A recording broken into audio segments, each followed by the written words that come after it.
Общий привет, это логово эгрегора.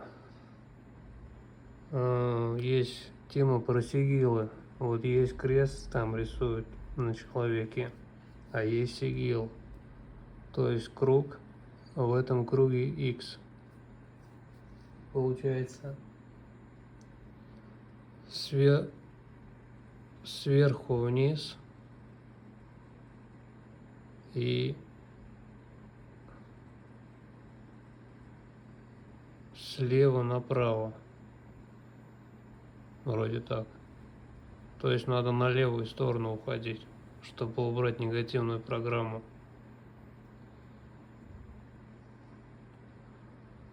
Но если ты не фантазер, тебя нихуя не получится.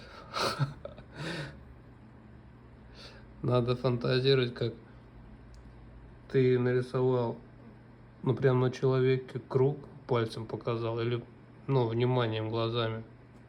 То есть ты круг сделал в левую сторону, направо, а на нем их сделал.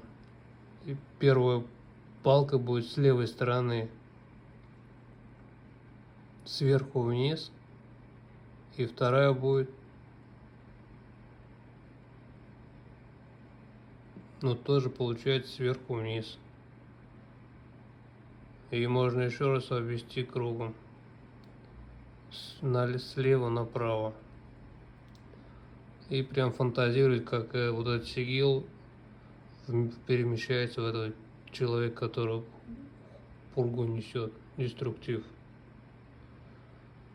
Также с едой, с транспортом, с животными. Ну, то есть надо экспериментировать.